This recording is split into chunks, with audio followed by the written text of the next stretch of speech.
championship to Dallas as a player and a head coach. What does that mean to you, to the city of Dallas, and then just to have that, part of NBA history, your career? Yeah, I think it's a incredible thing to be able to hopefully achieve. But I'm just very thankful for Juan Cuban bringing me on board, and then also being able to work with Nico, and now our new ownership with Patrick. And so again, it's just I'm with a great group of leaders. We're in a great city when you talk about sports. So, and then you talk about our team when you talk about Luka and Kai. And the rest of the group, it's an incredible opportunity, and I'm just very fortunate to be in this seat. What has Derrick Jones meant to you guys, not just on offense, but defense also? Yeah, well, I think it's, when you talk about D. Jones, it's not just one thing, it's just his character of who he is. He's about playing the game the right way. He was given a chance, and he took full advantage of it. He never complains. He does his job at a high level, and is really appreciative of the opportunity. And when you talk to him and you get to know him, I mean, he's very consistent with his messaging that he just wants to win and be a part of it. And he's definitely a part of it. He's definitely helped us win. And so we're very lucky to have him, no matter if he was signed first or last when it comes to free agency. He's become a big part of the Mavs culture. You'll talk about defense, but also he's shooting the three at a high clip. His athleticism, and then we joked about it at the beginning of the season that now we can participate in the layup line. We have athletes who can dunk, and he's part of that athletic crew. 13 years ago today, you and your team were on a 22-5 run to tie the NBA Finals at 1 game apiece with Miami. You guys obviously didn't give up that day. What parallels do you see from that team to this team that are similar to what you experienced 13 years ago? Yeah, I think this team is, about adjustments. It's about learning, from one game or one possession to the next. This team is very steady. We don't get up too high or we don't get down too low. We just love to compete in the competition. And that's not saying that we're going to win every game or win every quarter, but we learn from that and we bounce back and we put our best foot forward in that next quarter or that next opportunity that we have. And so it's a great group to be around. Seeing that last night at dinner, guys had a really good time, and just it's really simple. We keep things simple, and they thrive in that situation, and it's fun to be around those guys. Jason, what have the last 3 days been like since Thursday night, just as far as the coaching prep goes, getting the scouting report out? Like, how big is the scouting report? Is it an overload? Is it an overload of players, or what do you really try to get across to them, and to just for your staff too, trying to do this? Yeah, I think for the staff, it can be a little complex, but for the players right now, it's really simple. We've been just really the last couple of days, we've been off mentally and physically to get ready for Boston. Today was about us. We didn't talk or do anything about Boston. That will start tomorrow. And so really it's been more for the coaches to get ready. But for the players, again, we will keep it simple. And again, in the last 3 series, come up with a game plan and be ready to execute, and then be ready to pivot if something's not working. What challenges does the Boston team present that probably didn't see against the Clippers? Yeah, they're gonna, they're well coached. Joe is one of the best coaches in this league. You look at, they've been there before. They have talented players, duels, if you want to look at 2, if you want to look at 3, if you want to look at 5. They have quite a few guys who can play the game. They shoot the 3 extremely well. Defensively, they have great hands. They can guard.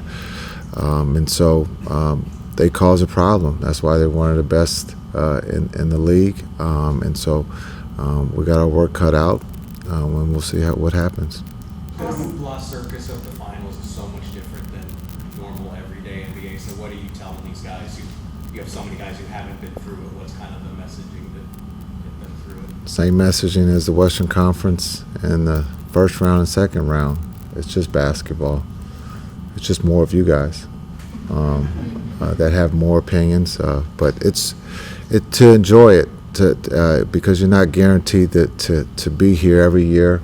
To understand that there's one goal, and that's to win a championship, and there's only 2 teams left, and we're one of them. And so to take pride in that, but to enjoy it, and to understand it's not going to be easy. This is the hardest thing to do, as much as we said the last round is the hardest thing. So for this, to enjoy this, the atmosphere, to enjoy the media, the attention, and to be ready to do your job, and that's to find a way to win on the road. Are you going to be able to enjoy this? I've been enjoying it, can't you tell? Speaking of us guys and gals, April of last year, you had to answer some pretty tough questions from us for a variety of reasons. Is there any personal vindication for you in this run? No, you guys ask all the tough questions. These are tough questions. No, everybody has their right to their opinion. That's fair, and that's just, you guys are doing your job. As the head coach of the Mavs, I'm doing my job. There were tough questions last year, tough questions that will come from this series. I will give you the answer. Some will like it, some will not. But my job is to help these young men get paid, and also to find a way to win a championship. And I've done that since I was a player, and since I've been a coach. There's a lot of people who have gotten paid from just listening to what I've asked them to do as a player, and then also as a coach. So now we have an opportunity to win a championship. 2 out of the 3 years we've gone to the Western Conference Finals. Some would say that's pretty cool. Some will say that that's failure, but that's just the way it goes. You're not going to make everybody happy, but I know how to win. I've done that since elementary school to the highest level. I've won gold medals. I've won championships, and so and I've won a championship as a coach, assistant coach. And so now I get the opportunity to do it, hopefully, as a head coach. Jason, it's very rare that a team missed the playoffs one year and the very next season get to the NBA Finals. What does that mean to you if you guys were able to accomplish that? We had a plan. You guys just didn't know it. Yeah, we got D-Live and Omax. It's all right to fail. I said that before. It's how you fail. And we were in the lottery, and we got a piece that was huge in D-Live. And then we actually get another piece in Omax. And so it's all right. You can't win a championship every year. But how do you build a championship organization? Dallas hasn't been in that situation in a long time. And Nico and Patrick are doing that, and I'm just happy to be a part of it. But again, the first year I was here, we went to the Western Conference Finals. Hadn't been there in a long, long time, but we acted like we were there every year, but we weren't. But now we're starting to build something, and it's kind of fun to be a part of. And that doesn't mean you're going to win a championship every year, but if you can participate and play for one, that's fun. And that's what we're trying to build here. You played Boston twice this year. Did you put any stock in any one of those games at all? In the spring, or the totally different circumstances? Yeah, you definitely will watch them and see what they've done against us and what we've done to have success, and what didn't work. But just like I watched the preseason games of when we were in Abu Dhabi against Minnesota, 2 different teams. I thought Minnesota was really, really good then. I thought we were in a little trouble. But when you look at, with D-Live in Minnesota and Abu Dhabi and the growth that he had, and so the teams are different. Both teams have grown up. Both teams are playing great basketball at this point. So, but we will look at the tape and see what success they had against our defense, and if we had any success against their defense, and we'll try to see if we can get to that more than they can. You're the guy who sits in that chair and gets the accolades and also the arrows. What accolades? Well, I'm just joking. But you get a contract. So, but what you know, at the trade deadline, you guys made your team in a large way. Yeah. And changed the way you guys play. I wonder, in terms of the whole coaching staff working together, how much revamping was actually done? How much of that was, you know, how difficult was that, and how much credit should your staff be getting on as well? Yeah, I think the staff should get a lot of credit because they have worked extremely hard this year. We joked about it early in the season. Our defense was our offense. It was. We were playing offense at a high level, and we were scoring a lot of points. And then we made a roster change. The league made a roster change. Physicality is part of it, and we adapted to that, and we embraced the physical play, and we used it to our advantage, and that helped us. And so my staff works extremely hard, but again, they love coaching. They love improving the young players. The development sometimes will go unnoticed, but they spend a lot of hours in the gym and helping these young guys. You know, when you look at Hardy, Omax, you know, Lively, you know, being able to work, and then there's a trust factor that those guys have with the staff, that they trust what they're selling because they're doing it at a very high level. Jason, you mentioned Lively a few times. How is his development and impact throughout the course of the season? It seems like he's peaking right now. How is that compared to what maybe your reasonable expectations were when you drafted him? You know, in the lottery, but kind of as a project at that point. Yeah, I think when we got Lively, we felt that it was going to, you know, fill one of the holes that Luka was looking for. You know, a vertical guy. Had some similarities to Tyson when you talk not just his physical or his build, but his voice. You know, as a rookie, he talked a little bit more than normal, and so you could see the future of him being the anchor of the defense. The future just happened to come a lot faster after Abu Dhabi and Madrid.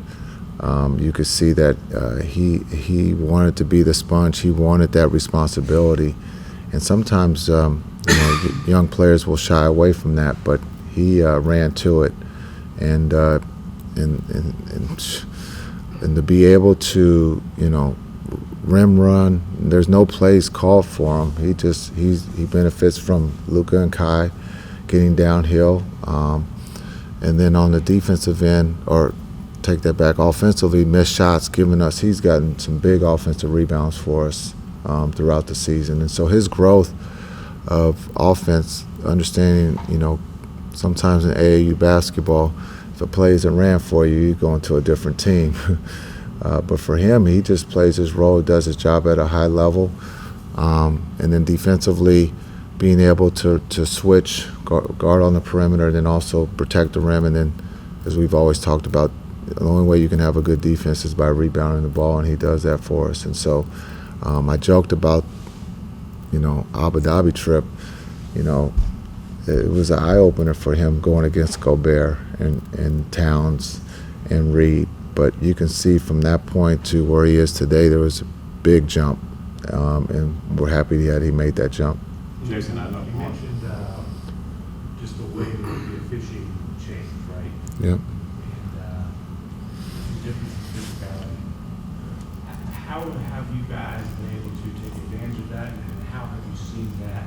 Or is it even cranked up a little bit more in the playoffs in terms of how the game is being officiated or not being officiated? I mean, the first 3 or 4 minutes, you got to figure out, you know, what's being called, and then pivot from there. But the physicality, definitely, I think, after All-Star break, definitely was a little bit more of the the touch foul went away.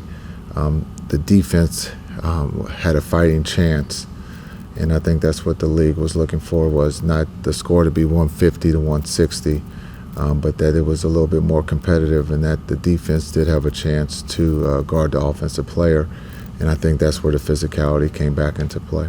Coach Kidd with Omax, he was on the practice floor today. Did he do everything, and could you see a return for him coming soon? Omax is working back from his injury. He did not participate in our practice. He did everything individually, so but he's working extremely hard, and I don't know if he's going to participate in this finals, but he's doing better, and so we'll see. Jeff, Michael, you brought up the switching. Where did that trust come from? How did you develop that trust that he was able and capable to switch on this longer guy? Something that for a lot of the regular season you were doing, you weren't asking him to do very often. Yeah, we had to fail first, and then to help him to understand what the smalls were going to try to do to him, and the coaching staff did a great job with that. And even though he's not officially on the coaching staff, but Tyson has done an incredible job with him, and so understanding Tyson's played in this league, came in as a 3, finished as a center, and so to understand what the smalls are going to try to do to you, I thought Tyson has done a really good job with him. Jason, I know Marquise doesn't play a lot. What kind of impact has he had on your team on the sideline during the game and also in the locker room? Yeah, I think when you talk about Smooth, I think he's done an incredible job. I think I've mentioned it before. If I had a vote, I know it would go between Luka and Kai. It would be split as the MVP, but the one who has really been great for us as the MVP has been Smooth. A lot of times coaches will always say the guys who score or play the most minutes or have the impact on the stat line, but Smooth has been incredible for us in the locker room, and we need more vets to help these younger kids understand how to be successful, not just on the floor but off the floor too. You and him were together with the Lakers when they won the title in the bubble in 2020. Did you see that kind of impact that he had? Yes, that's why he's here. Jason, you've reiterated just since you've been in Dallas, we can't take Luka for granted in this game. Playoffs, he's leading almost every single category. What have you seen from his level of play? Yeah, and I will continue to say that you can't take someone who's so great for granted. A lot of times that's what we do. You pencil him in for a triple-double, but what he has done with his physical, what he's going through physically, he comes to work. He knows that he's on the biggest stage. He loves the big stage, and he wants to win. And so for him to fight through his injuries to get us to the finals has been incredible. We get a couple days here for him to catch his breath mentally and physically, because it doesn't get any easier. But again, what he has done is shown that he's one of the best players in the world. And just him as a new dad, have you seen his perspective change any this season? His softer side? Just kids really give perspective. Oh, he understands what a nap is or what sleep is. But yes, I think he doesn't take for granted being able to take a nap. But I think anytime you have a newborn that comes into your life, it puts things in perspective. And he's a very humble kid. When you talk about Luka and about Sharon, I think one of the things that we'll see that was caught on camera is him giving the MVP, Western Conference MVP, to D-Live. And I think that message alone, he understands how important D-Live is to this team. And I think he was probably kidding but also serious because of the importance of what D-Live brings to us. And this is someone that comes off the bench. And so, but that's who Luka is. He's very humble and appreciative, but I think also newborn, you get to see a little softer side of him too. Coach, going off that, you've seen stars excel in the playoffs. You've seen stars struggle in the playoffs. What is it about Luka that you've seen that makes him so focused and able to play well in the big moment? That's a good question. I think it goes back to him when at Real Madrid. Just being on the biggest stage at the age of 15 or 16 years old. I know there's a clip of him out there that he's playing against Russ. He's guarding Russ, gets Russ to shoot a jump shot. So that let us know that he can't play defense. But it's kind of cool that he's been on this stage as a teenager or as an older teenager, and he has always adapted, or he's been able to perform at the highest level, and for that he can draw on those experiences and get his game to that level. When you saw Game 5, it was very similar to Game 7 in Phoenix. He didn't let those fans get a chance to cheer. He wanted to end the game, and he did in that first quarter. And so, again, he is special. He's one of the best players in the world, and again, he loves the competition. Thanks.